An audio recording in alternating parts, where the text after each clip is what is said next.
Bueno, muchísimas gracias. Acabamos de contar con la presencia en tres magistrales conferencias de tres más grandes infectólogos pediatras que tiene América Latina, el doctor Pío López, la doctora María Luisa Ávila, el doctor Roberto Debac, todos grandes expertos, y vamos a hacer a continuación una corta mesa redonda para aprovechar a preguntarles a ellos una serie de inquietudes sobre los temas que trataron. La va a presidir el doctor Carlos Espinal. El doctor Carlos Espinal, también conocido en Colombia y en toda América Latina, es epidemiólogo, es director de salud global de la Universidad Internacional de la Florida, ha sido y es colombiano y ha sido siempre uno de los motores en nuestros congresos con sus conferencias, con su investigación. Carlos, bien. Doctores, muchas gracias.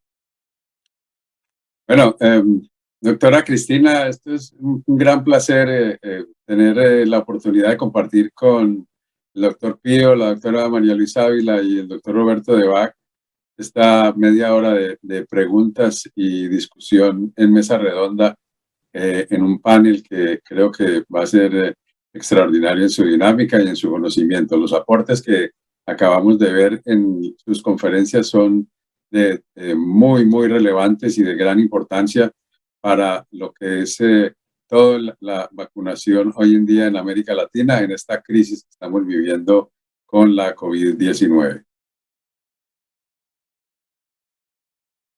¿Tienes algún otro comentario, Cristina, o podemos empezar? Yo creo, Carlos, que si quieres empezar con las preguntas y ahí vamos alternando y les vamos preguntando sobre lo que ya nos contaron y sobre su experiencia en todas las áreas de la infectología y vacunación. Muy bien, empecemos con el doctor Debac. El doctor Debac tocó un tema supremamente importante, es el tema hoy en día de la confianza en las vacunas y la comunicación social. La pregunta hoy en día alrededor de este tema es, puede ser la primera de varias, ¿cómo creamos entonces una comunidad digital que nos permita enfrentar este gran reto de la desinformación? Entre otras cosas, también para que Roberto continúe con la pregunta, esa gran diferencia que existe entre la desconfianza en las vacunas y la desinformación que estamos viviendo hoy. Son dos procesos o dos elementos supremamente importantes, diferentes en su contexto y que cada uno merece su estrategia independiente. Entonces, Roberto, ¿cómo creamos esa comunidad digital y cómo diferenciamos entre desinformación y desconfianza en las vacunas en las estrategias que debemos tener en América Latina? Bueno, gracias, Carlos, y gracias, Cristina. Realmente son dos de las preguntas que son el eje del camino hacia la confianza en la vacuna. No es menor lo que hablas de comunidad, porque uno piensa que cuando está en las redes sociales o en la comunicación digital tiene tantos seguidores y es su comunidad. No, puede ser que sea su audiencia, que escuchen algo de lo que estas personas comunican, pero comunidad digital es un intercambio y confianza en esa comunidad. Se crean efectos como el efecto del espejo o el efecto de halo, de credibilidad. Si uno logra una identidad en su comunidad y esa identidad es creíble, crea un halo que se llama halo de credibilidad. Y este halo le permite, cuando tiene alguna de las personas de esa comunidad una historia, ser el espejo y generar una comunicación más fuerte. Hoy a veces se hablan de los influencers y lo que se sabe, los que conocen mucho de comunicación digital en el mundo, hablan de que también son tan importantes como los influencers, los microinfluencers, que son personas que a lo mejor tienen 200 seguidores, pero que tienen una historia de vida oportuna en un momento determinado para contar, que generan identidad en la comunidad y por lo tanto tienen la probabilidad de ese concepto o esa historia viralizarla o distribuirla. A la segunda pregunta yo creo que es el punto clave. La desinformación debe ser contrarrestada con estrategias de comunicación adecuada, porque la desinformación la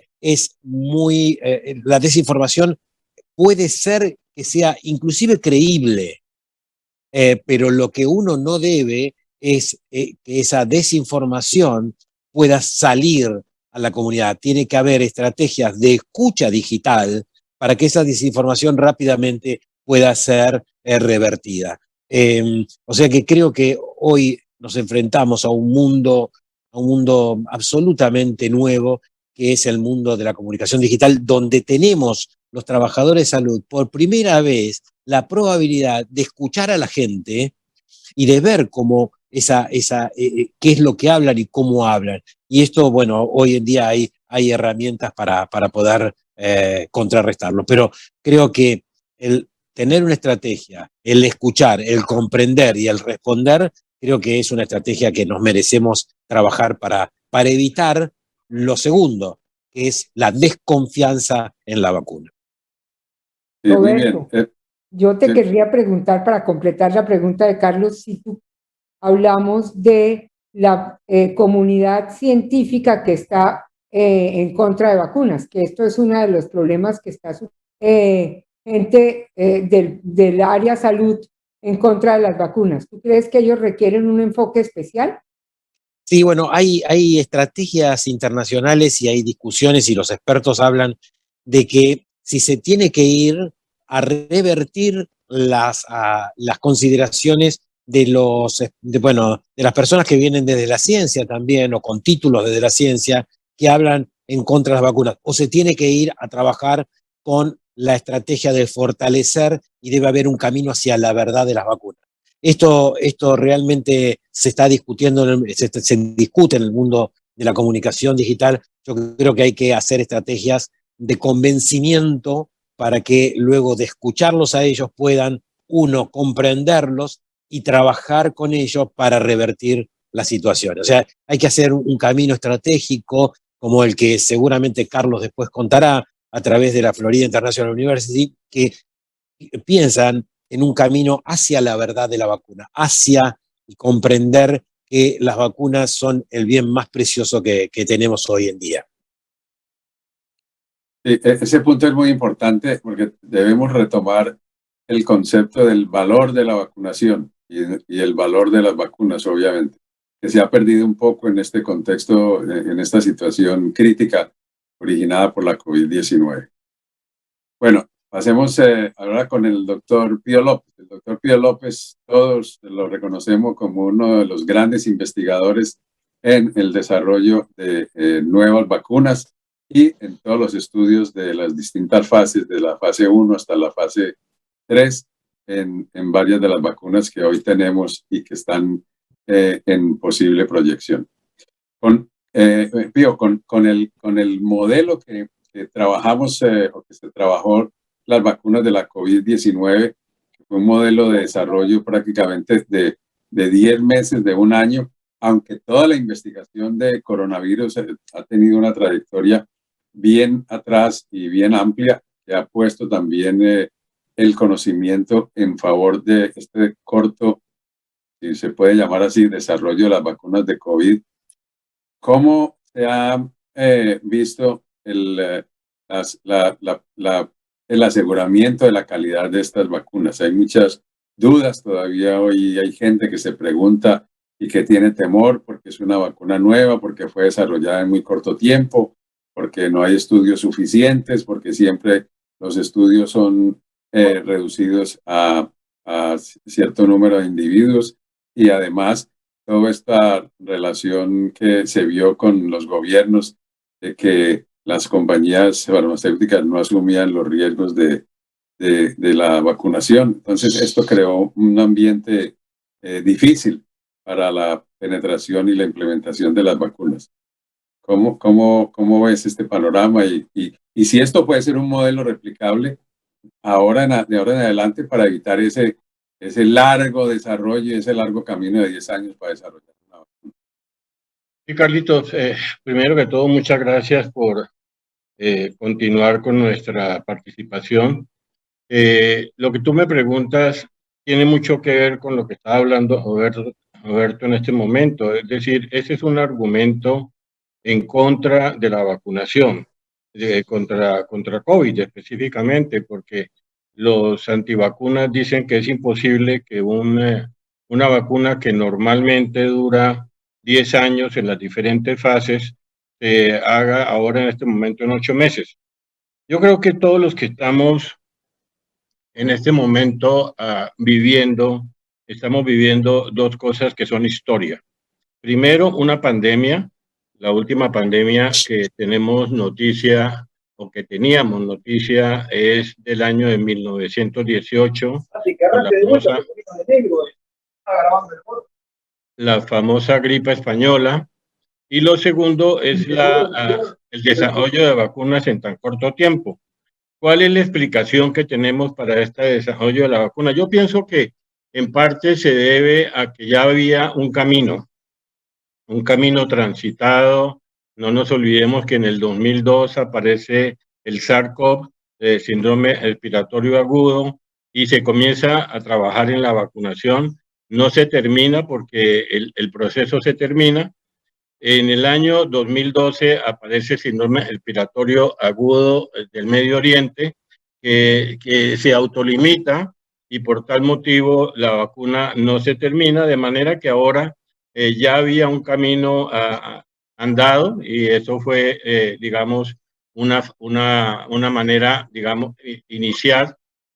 Además de esto, como tú mencionabas antes, todas las investigaciones necesitan varios pasos, una fase 1, una fase preclínica en el laboratorio y cuando hablamos de humanos, una fase 1 donde se busca básicamente seguridad, una fase 2 donde se busca seguridad, algo de inmunogenicidad y se comienzan a buscar las dosis ideales y una fase 3 de seguridad, inmunogenicidad y eficacia.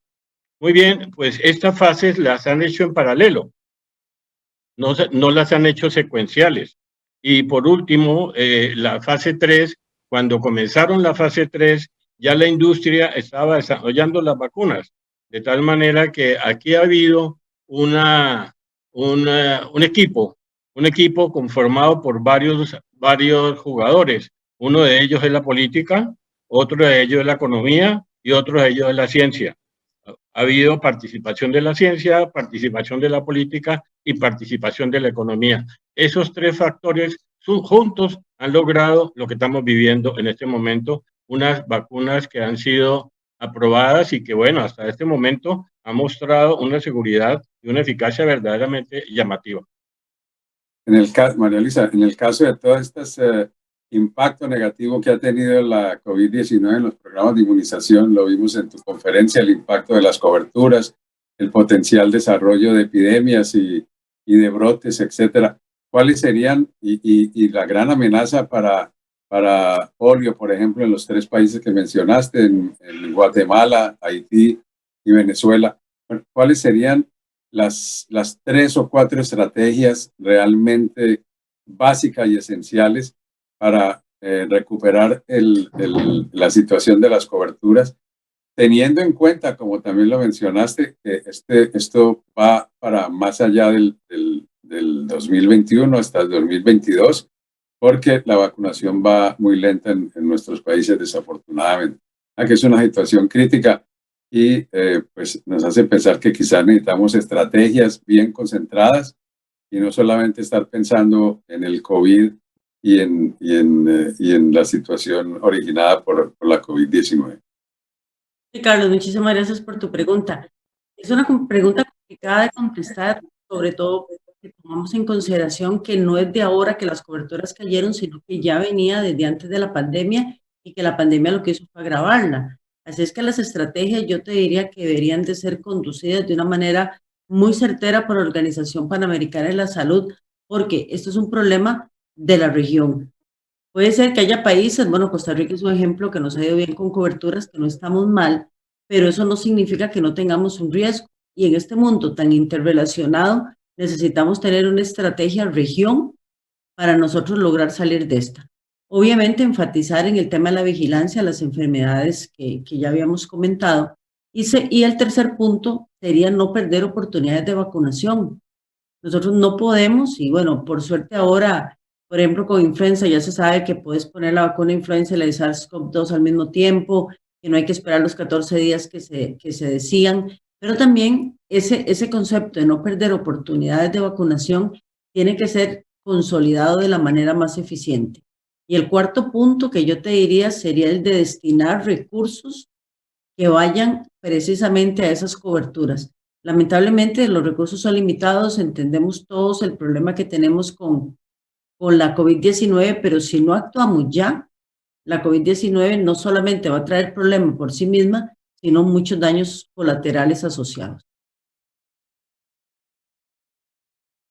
Muy importante este punto, y también quería preguntarte, María Luisa, ¿cómo vemos en el contexto del PAI la formación del recurso humano? ¿Están los programas PAI realmente preparados para afrontar este reto? Necesitamos una nueva visión de directores PAI más integrados a todo el sector salud, con más conocimiento. No quiero decir que tengan desconocimiento del tema, pero cómo fortalecer y cómo preparar mejor el recurso humano ante estos retos tan enormes, no solamente de la COVID-19, sino también de las otras inmunoprevenibles que tenemos en este momento con gran riesgo para la región. Sí, yo te diría que aquí el punto básico es seguir la recomendación que viene haciendo la Organización Mundial de la Salud de la creación de los grupos de los NICTAC, donde se conformen equipos realmente de gente que sabe de vacunas, que no sea bajo una concepción únicamente política, aunque obviamente la política aquí también se necesita para el tema de destinar recursos, pero sí es fundamental que estos equipos se conformen donde las sociedades científicas deben de tener un papel muy importante. Por supuesto que los programas de inmunización estén respaldados por una ley. En esto hemos venido avanzando bastante en la región de las Américas, pero todavía falta. Y el tema de la capacitación creo que se vuelve fundamental. Y lo comentábamos Roberto y yo y otro grupo de colegas el día de ayer, la necesidad de que nosotros, y bueno, en este caso SLIPE, por supuesto la Sociedad Colombiana de Pediatría, que hace cosas maravillosas, involucrarse más en poder capacitar a todas estas personas. Lo hemos visto ahora, todo el mundo ahora se cree experto en vacunas, pero realmente no lo son. O sea, no es que me leo un artículo y ya me volví experta.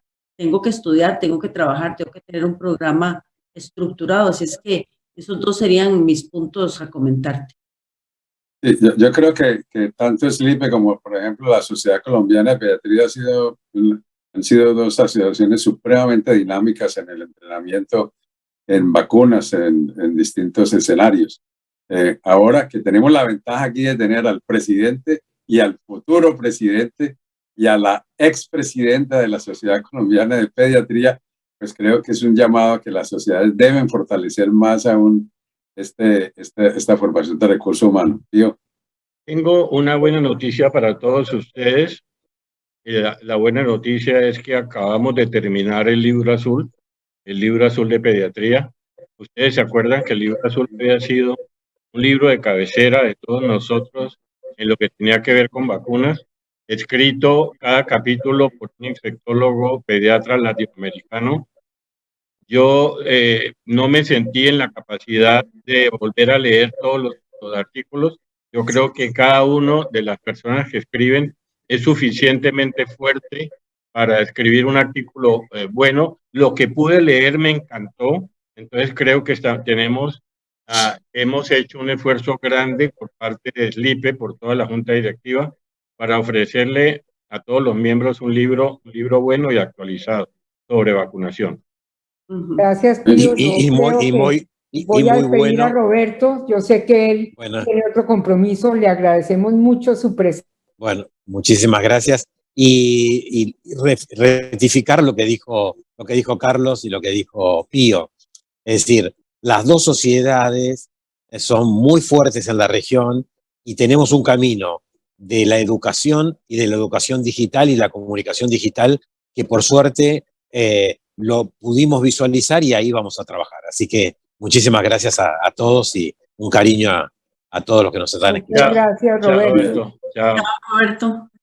Bueno, volviendo con el tema del desarrollo de vacunas, Pío, sabemos que el papel de las agencias regulatorias ha sido definitivo en acelerar toda esta posible implementación hacerla factible de las vacunas contra la COVID. ¿Cómo ha sido el caso de Colombia y cómo fue todo el desarrollo de la negociación, no de la negociación en relación a los fondos, sino con el INVIMA y la Agencia Regulatoria de Colombia para este proceso, tanto de investigación como de certificación, etcétera, ¿no? Carlos, es una muy buena pregunta. Es una muy buena pregunta a el INVIMA, que es el Instituto de Vigilancia de Medicamentos de Colombia. Ha cumplido una labor verdaderamente sorprendente. Es sabido que tienen demasiado trabajo, están agobiados por muchísimo trabajo, pero su sala especializada en alimentos y en medicamentos ha trabajado en una forma importante y ha logrado sacar adelante bajo unos criterios muy exigentes, ha logrado aprobar muchos de los estudios que nosotros y otros grupos de investigación le han presentado. No les voy a decir que todos lo han aprobado, lo devuelven, lo que tienen que devolver, las preguntas hay que contestarlas, pero es una actividad muy dinámica. Los vemos muy compenetrados, muy activos, muy con ganas de ayudar, y eso ha sido fundamental para el desarrollo de los proyectos de investigación. Muy bien, excelente. María Luisa, en relación con las enfermedades imprevenibles, ¿qué más debemos hacer para mejorar la vigilancia epidemiológica, sobre todo en este momento crítico ante la perspectiva, y cuál es la perspectiva también para el 21-22? La vigilancia es un elemento indispensable. Ya vemos la necesidad de tener unos programas muy activos y una red de laboratorios también muy dinámica.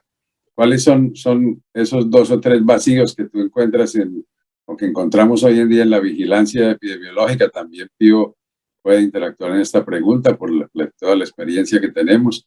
¿Y qué debemos hacer desde la formación de recursos humanos, cursos de vigilancia intensificada?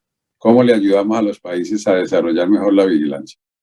Sí, esta también es una excelente pregunta, Carlos. Yo creo que una de las primeras cosas es volver a enfatizar en la gente de atención primaria, los médicos generales, los pediatras generales, lo que son estas enfermedades. Por ejemplo, nosotros en Costa Rica polio no tenemos desde el 73. Entonces, a veces el poder sospechar algo que alguien no vio puede hacérsele complicado, lo mismo que difteria. Yo nunca vi ni polio ni difteria, y por supuesto que son enfermedades que uno conoce porque las leyó, pero necesitamos capacitar a las personas de atención primaria para ello, porque pensándolo es el primer punto en la vigilancia. Por supuesto que el tema del fortalecimiento, ya Roberto mencionaba todos los métodos digitales que deberían ser enfatizados en los países para que la vigilancia sea una vigilancia más rápida, más expedita, no solamente llevar todo anotado como lamentablemente puede pasar en algunos otros países. Y yo creo que aquí vuelvo a insistir, yo muchas veces he sido muy crítica de la Organización Panamericana de la Salud porque a veces no actúa con la premura que uno quisiera, pero creo que para este momento histórico de la región, el liderazgo fortalecido de la Organización Panamericana va a ser absolutamente necesario para ayudar en la vigilancia. Y por otro lado, y bueno, creo que también nosotros tenemos que empezar a hacer alianzas público-privadas. En muchos países la alianza público-privada se sataniza porque se cree que lo privado puede tener intereses económicos más allá de los habituales. Creo que este no es un momento bueno para no hacer estas alianzas que son necesarias. Los países no tienen recursos, es necesario vigilar, es necesario enfatizar en los programas de vacunación, en los programas de educación, y eso sería lo que yo tendría que aportar a tu pregunta. Bien.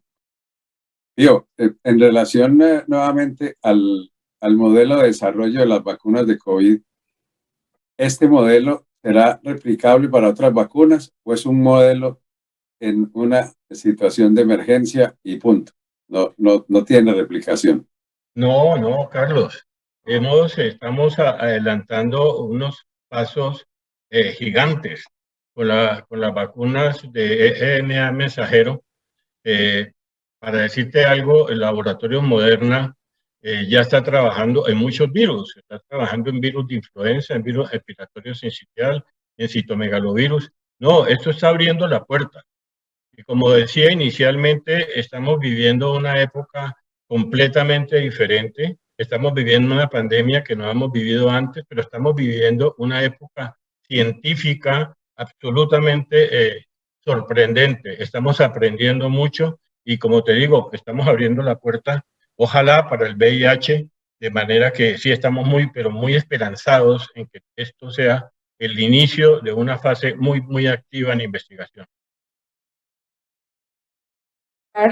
Como a Pío y a María Luisa, me gustaría preguntarles cómo ven ellos, porque todo esto que estamos hablando es muy interesante y uno a veces siente que a pesar de las sociedades científicas con evento y todo, todas estas cosas se están quedando en el medio del gobierno y en algunas personas y digamos, el grueso de toda la población médica y científica no se está enterando ni de cómo están de mal las coberturas, ni de lo que está pasando en investigación en los propios países.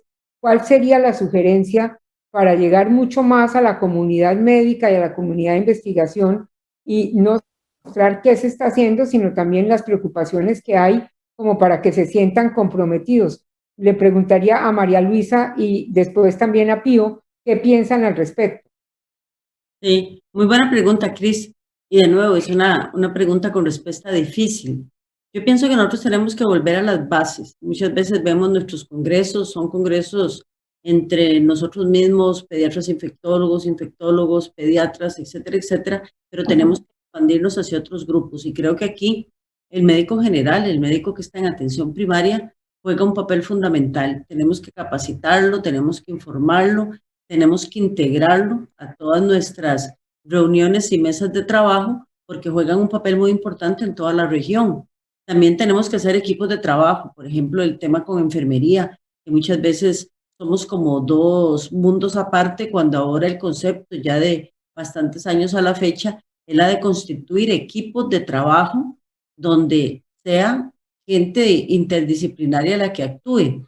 Y creo que es una buena manera de llegar. Tenemos también que acercar a la prensa, ojalá hubiese prensa científica que no solamente se preocupe por el caso del niño que murió y que fue mal atendido en X lugar, sino que sea una prensa que realmente informe, irla capacitando. Y creo que aquí Carlos lo ha venido haciendo desde la FIU, porque eso es una necesidad en toda la región.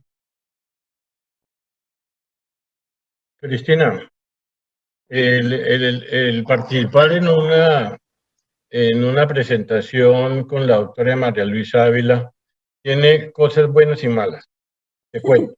Las cosas buenas es que aprendemos mucho de ella y las cosas malas es que no tenemos nada que decir, porque ella lo dice todo. Ella abarca todos los temas. Todos los temas. Yo no tendría mucho más que añadir, sino que algo que yo dije en la presentación es educación. Educación, pero educación desde las bases, como decía María Luisa, hasta los políticos. Y yo creo que los políticos son muy importantes que conozcan de lo que se trata, en este caso la vacunación. Y el último punto es el punto que ya tocó María Luisa, es la educación científica de nuestros periodistas, porque no es creíble que un periodista que un día transmita fútbol, al otro día esté hablando de vacunas. Eso no está bien. Y eso nos ha pasado en ocasiones anteriores que tuvimos muchas dificultades con algunos de nuestros proyectos de investigación. Eso ha pasado porque la falta de educación hace daño. De manera que yo tendría que simplemente acompañar a lo que dice María Luisa. Gracias. Muy bien, Cristina, creo que, bueno, con esto creo que es el cierre de nuestra mesa redonda. Tú tienes la palabra. Muchas gracias, Pío, Carlos, María Luisa. Un grupo extraordinario. Yo todos los temas que necesitábamos, creo que todos quedamos motivados a seguir trabajando en educación, en información, Gracias, Carlos. Y para todo el mundo, Carlos desde la FIU ha acompañado a toda América Latina y ha sido un motor para todos nosotros en trabajos, en investigación. Muchísimas gracias a nombre de la Sociedad de Pediatría por habernos acompañado en este evento, lo mismo que a Carlos.